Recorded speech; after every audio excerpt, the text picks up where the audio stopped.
એક મહત્વપૂર્ણ સમાચાર અત્યારે ભરૂચથી મળી રહ્યા છે કે જ્યાં દહેજ જીઆઈડીસીમાં ભીષણ આગનો બનાવ બન્યો। આખી ઇમારત આગની ઝપેટમાં આવી ગઈ હોવાની અત્યારે જાણકારી મળી રહી છે। ફાયર બ્રિગેડની ટીમ ઘટના સ્થળ પર પહોંચી છે અને આપ દ્રશ્યોમાં પણ જોઈ શકો છો કે આગ કેટલી વિકરાળ છે।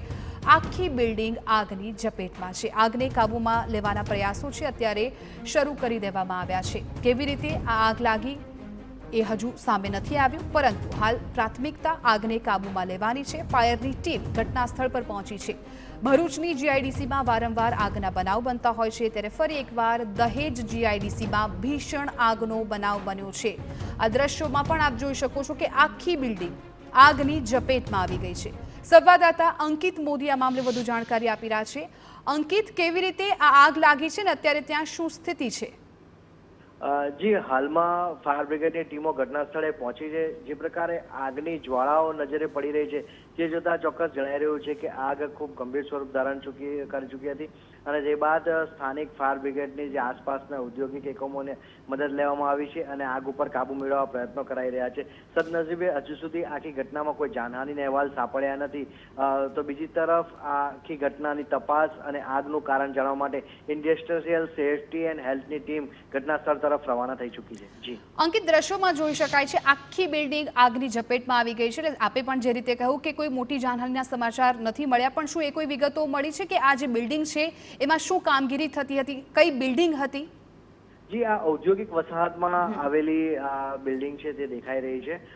જો કે હજુ સુધી આગ પ્લાન્ટમાં લાગી છે કે કોઈ સ્ટોરેજમાં લાગી છે તેવી કોઈ વિગતો મળી રહી નથી। જે બિલ્ડિંગમાં બી ખાસ કરીને જે તે સમયે કોઈ વ્યક્તિઓ ન હોવાની વિગતો મળી રહી છે।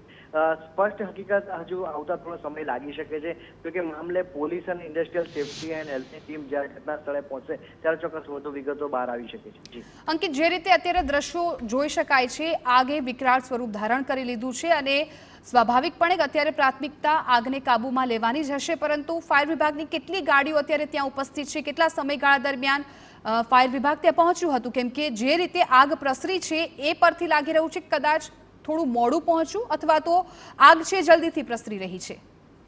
જી, ઔદ્યોગિક એકમોની ખાસ કરીને વાત કરવામાં આવે તો સોલ્વન્ટ રહેતું હોય છે અને તે આગ માટે ખૂબ જ જ્વલનશીલ માનવામાં આવતું હોય છે।